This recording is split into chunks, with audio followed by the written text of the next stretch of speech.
بسم اللہ الرحمن الرحیم۔ السلام علیکم معزز طلباء کرام، آپ سب کیسے ہیں؟ آج ہم تفسیر بیضاوی کے سبق نمبر 134 کو پڑھیں گے۔ آج کے ہمارے سبق کا عنوان ہے تکرار کی وجہ۔ آج کے ہمارے سبق کی عبارت وَأُولَئِكَ هُمُ الْمُفْلِحُونَ سے شروع ہوتی ہے۔ آئیے سب سے پہلے عبارت پڑھ کے اس کا ترجمہ کرتے ہیں، اس کے بعد اس کی وضاحت کی طرف بڑھتے ہیں۔ مصنف علیہ رحمہ لکھتے ہیں وَأُولَئِكَ هُمُ الْمُفْلِحُونَ قُرِّرَ فِيهِ اسم الإشارة تنبيها على أن اتصافهم بتلك الصفات يقتضي كل واحدة من الأسرتين وأن كل منهما كاف في تمييزهم بها عن غيرهم ووسط العاطف لاختلاف مفهوم الجملتين ها هنا بخلاف قوله أولئك كالأنعام بل هم أضل أولئك هم الغافلون فإن التسجيل بالغفلة والتشبيه بالبهائم شيء واحد فكانت الجملة الثانية مقررة للأولى فلا تناسب العطف۔ جی طلبہ کرام، یہ تھی ہمارے آج کے سبق کی عبارت اور اس کا ترجمہ۔ آئیے اب اس کی جو وضاحت ہے، تشریح ہے، ہم اس کی طرف بڑھتے ہیں، اور بلکہ ترجمہ ابھی ہمارا نہیں ہوا تو آئیے سب سے پہلے ترجمہ کرتے ہیں۔ اور یہی لوگ من مانی مرادیں پائیں گے۔ اس جملے میں اولئک کا اسم اشارہ دوبارہ اس لیے ذکر کیا گیا تاکہ اس بات پر تنبیہ ہو جائے کہ متقین کا صفات مذکورہ کے ساتھ متصف ہونا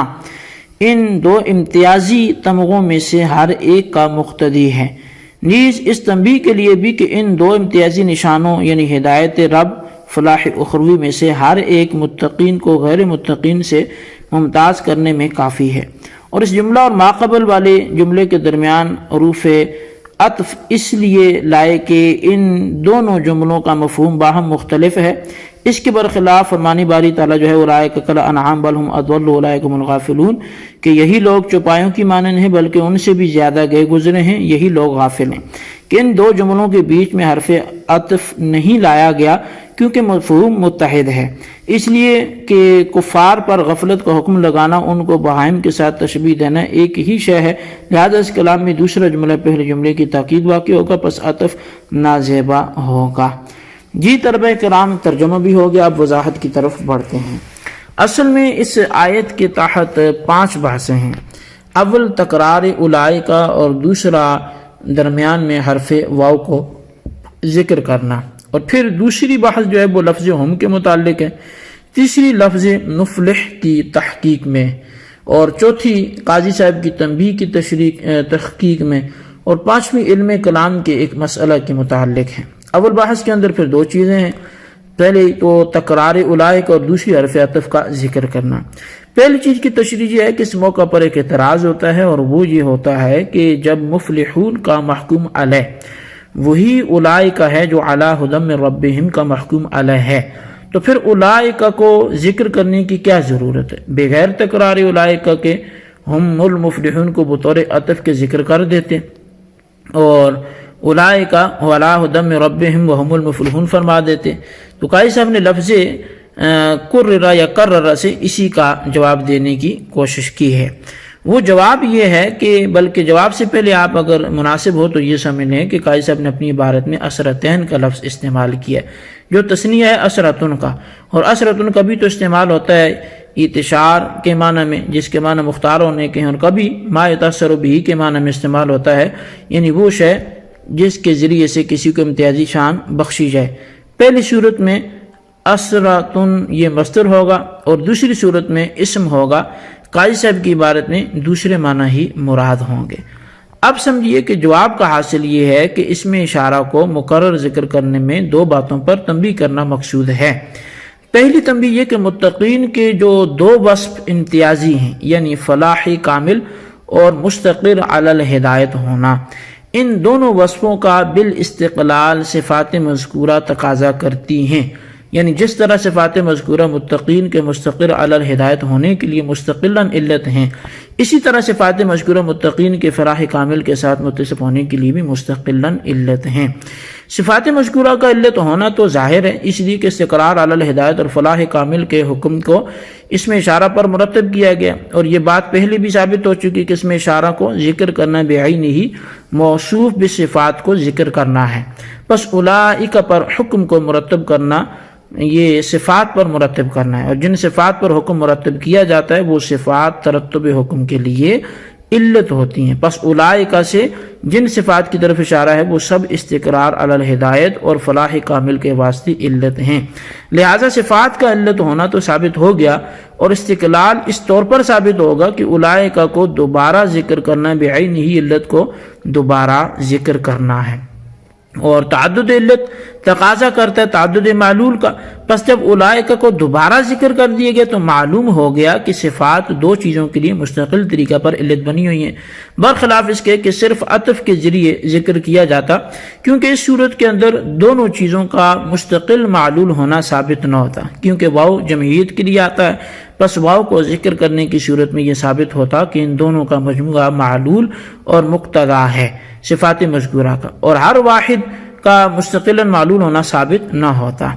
اور دوسری تنبیہ یہ ہے کہ اولئک کو مقرر ذکر کر کے یہ بتلانا مقصود ہے کہ متقین کے واسطے دنیا کے اندر مستقر علی الہدایت ہونا اور آخرت کے اندر بامراد ہونا، یہ دونوں ایسے وصف ہیں کہ ان میں سے ہر ایک متقین کو غیر متقین سے ممتاز کرنے میں کافی ہے۔ اچھا، اب وسط العاطف یا وسط العاطف لاختلاف مفہوم الجملتین ہاہنا سے قاضی صاحب دوسری ایک بحث کے جز کو ذکر کر رہے ہیں، یعنی بحث کے اسی دوسرے جز کو ذکر کر رہے ہیں، جس کی تشریح یہ ہے کہ ایک شخص نے اعتراض کیا کہ اولئک علی ھدی من ربہم پر اولئک ھم المفلحون کا واو کے ذریعے سے عطف نہ ہونا چاہیے تھا، کیونکہ جو جملہ اولا کا محکوم علیہ ہے وہی جملہ ثانیہ کا بھی محکوم علیہ ہے، بس جس طرح اولئک کالانعام بل ہم اضل اولئک ہم الغافلون کے اندر اتحاد محکوم علیہ کی وجہ سے اولئک ہم الغافلون کا اولئک کالانعام پر واو کے ذریعے عطف نہیں کیا گیا، یعنی وہاں یہ نہیں کہا گیا کہ اولئک کالانعام بل ہم اضل و اولئک ہم الغافلون نہیں کہا گیا، یعنی واو کا اضافہ اولئک سے پہلے دوسرے سے پہلے نہیں ہے۔ تو اسی طرح یہاں پر بھی اولئک علی ھدی من ربہم اولئک ہم المفلحون ہو جانا چاہیے تھا اس تقاضے کے مطابق، یعنی واولئک ہم المفلحون نہ ہوتا، صرف اولئک ہوتا، تو ایسا کیوں نہیں ہوا؟ تو اس جواب کا حاصل یہ ہے کہ معترض نے جس جملے کے اوپر جملہ اولئک ہم المفلحون کو قیاس کیا ہے، اس جملے اور اس جملے میں بہت بڑا فرق ہے، یہ قیاس مال فارق ہے، مقیس علیہ کا مقیس کے مطابق ہونا ضروری ہوتا ہے، وہ یہ فرق اس طور پہ ہے کہ ہم المفلحون اور اولئک علی ھدی من ربہم کے اندر اگرچہ مسند علیہ میں تو اتحاد ہے، مگر دونوں کے مفہوم اور وجود کے اندر اختلاف ہے۔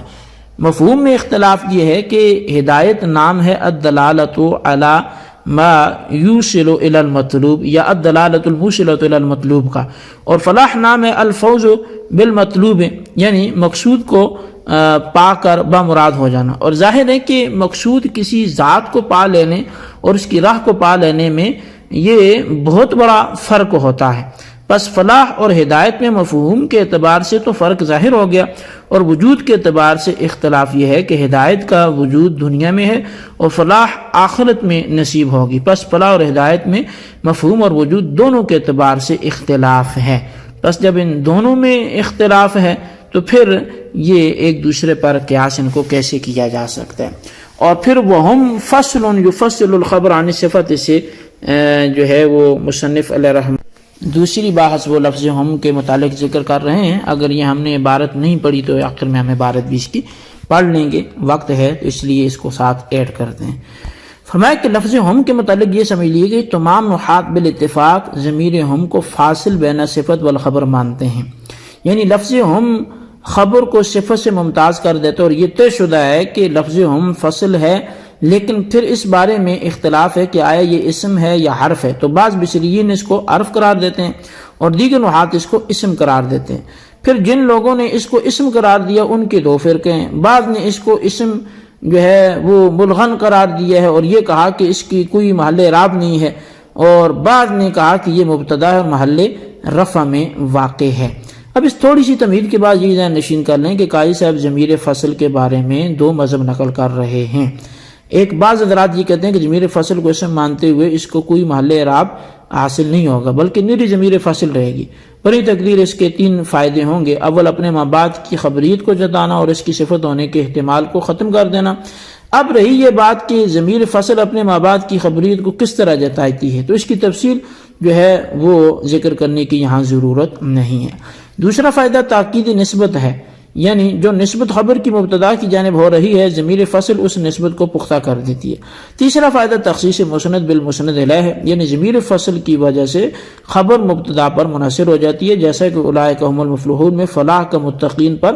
حصر ہو رہا ہے، یہ جیسے ان اللہ و رزاق میں رزاق کا اللہ پر حصر ہو رہا ہے۔ پھر آخر میں او مبتدا والمفلحون خبرہ والجملۃ خبر اولئک، یہ ضمیر فصل کی باب دوسرا مذہب ہے جس کا حاصل یہ ہے کہ ہم ضمیر متصل مبتدا ہے اور ابتدا کی بنا پر مرفوع ہے، اور المفلحون اس کی خبر ہے، ہم مبتدا اپنی خبر سے مل کر بتاویل مفرد اولئک کی یہ خبر ہوگا۔ اب یہ تو ہم نے وضاحت جو ہے وہ یہاں تک کر لی، لیکن اس کی جو عبارت تھی ہم کے حوالے سے، ضمیر کے حوالے سے، وہ ہم نے نہیں پڑھی تھی۔ تو وہم فصل یفصل الخبر عن الصفات ویؤکد النسبۃ ویفید اختصاص المسند الیہ او مبتدا والمفلحون خبرہ والجملۃ خبر اولئک، یہ اس کی عبارت ترجمہ وضاحت اس کو ہو چکا ہے۔ تو جی طلبہ کرام، یہ ہمارے آج کے سبق کی عبارت ترجمہ وضاحت تھی، آپ اس کو یاد رکھیں، اس کے خلاصے کو اپنے رجسٹر پر